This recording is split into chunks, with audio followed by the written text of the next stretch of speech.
এখন তো আসলে ডিজিটাল বেস সবই, মানুষ আসলে মানে হলেও খুব কম যাচ্ছে, সবাই আসলে ওটিটি পছন্দ করে। সো ওটিটির কাজ আমার মনে হয় করাটা বেটার, এই জন্য অফার আগে ছিল, করা হয়নি, বাট এখন আসলে এটাই করতে চাচ্ছি আপাতত। বাট সিনেমা তো অফকোর্স থাকবে, ওটিটির ওয়েব ফিল্ম করবো, নট সিরিজ করার আসলে ওরকম ইচ্ছা নেই, টাইম নেই আমার না। আমার কখনোই সিঙ্গেল কাটে না ভালোবাসা দিবসে, আমার জন্য প্রতিদিনই ভালোবাসা দিবস, প্রতিদিনই মনে হয় যে ভালোবাসার কোনো দিবস লাগে না। সো হ্যাঁ, ওয়ার্ল্ড ওয়াইড একটা স্পেশাল ডে করেছে যে হ্যাঁ ভালোবাসা দিবস এদিন করবে সবাই পালন, বাট আমার কোনো স্পেশাল ডে লাগে না, এভরিডে ইজ ভালোবাসা দিবস। আপনি দীর্ঘদিন তো আলোচনায় ছিলেন, হঠাৎ করে আবার কেন জানি আপনার নামটা আসলে তলিয়ে গেল। আবার আপনি আশা করি আগামী দিনে আবার আলোচনায় আসবেন। তো নতুন করে আসলে আলোচনার কেন্দ্রবিন্দুতে মিষ্টি জান্নাত কিনে থাকবে আর কি। আমি আলোচনায় কখনো থাকতে চাইনি, আলোচনা হয়ে গেছে। অনেকে আছে যে ভাইরাল হতে চাই বিভিন্ন টকিং করে, বাট আমি এরকম কিছু করিনি, বাট হয়ে গেছে।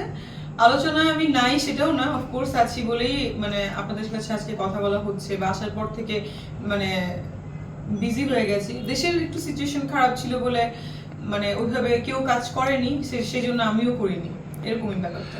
আপনি যে দেশের বর্তমান পরিস্থিতি নিয়ে কথা বললেন, পরিমণি, তারপর হচ্ছে অপু বিশ্বাস সহ তিনজন নায়িকার কি বলে এটাকে লঞ্চিং কিন্তু আমরা দেখলাম যে বন্ধ করে দেওয়া হয়েছে। বাধার মুখে তারা সেগুলো করতে পারেনি। শিল্পীরা তো কোনো দলের না, শিল্পীরাও সবার। তো সেক্ষেত্রে আপনি যেহেতু অভিনেত্রী, কি মনে করেন আসলে সামনে কি আপনার নিরাপদ কিনা? আমারও লঞ্চিং ছিল, আমি আসলে এগুলো দেখে আমিও একটু স্কিপ করে গেছি লঞ্চিং গুলো। তো আমার মনে হয় যে যে গভর্নমেন্টই আসুক, শিল্পীদের তো সব গভর্নমেন্টেরই আমার মনে হয় স্পেশাল, মানে যারা রিলেটেড না পলিটিক্সের সাথে যেমন আমরা, তো আমাদেরকে অবশ্যই যে গভর্নমেন্টই আসুক আমাদেরকে প্রায়োরিটি দেওয়া উচিত। আর আরেকটা ব্যাপার হচ্ছে যে শিল্পীরা তো আসলে টাকার জন্য অনেক কিছু করে। কিছু শিল্পী আছে হ্যাঁ হয়তো বা প্রমোশনে যায়, আমাকেও পেমেন্ট করলে হয়তো বা আমিও যেতাম, বাট আমার সময় হয়নি বলে আমি কোনো দলের প্রমোশনে কখনো যাইনি। তো মানে এটাই হচ্ছে ব্যাপার। তো শিল্পীরা আসলে কারো দলের না, সো এটা ভেবেই আমার মনে হয় যে প্রমোশন করতে দেওয়া উচিত।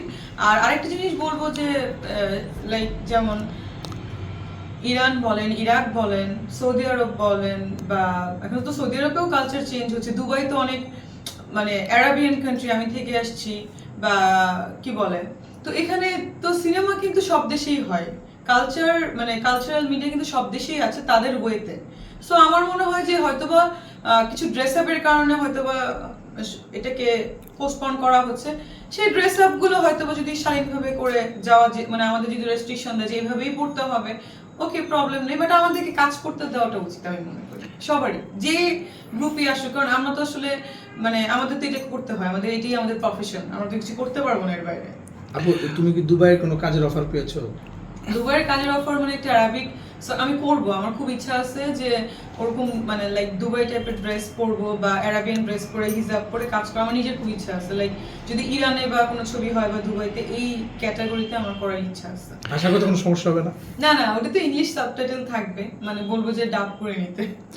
আপু, সম্প্রতি জনপ্রিয় অভিনেত্রী শাওন এবং সাবাকে দেখলাম আমরা ডিএমপি আটক করেছিল, তারপর আবার একদিন পর আবার ছেড়ে দিয়েছে। এই যে আপনার দুজন অভিনেত্রী যে আটক হলো, আটকের পর ছেড়ে দেওয়া, আপনারা যারা অভিনেত্রী আছেন তাদের জন্য আসলে এই আটকের বিষয়টি কেমন, যদি একটু বলতেন। না, এই ব্যাপারে কথা বলতে চাই না।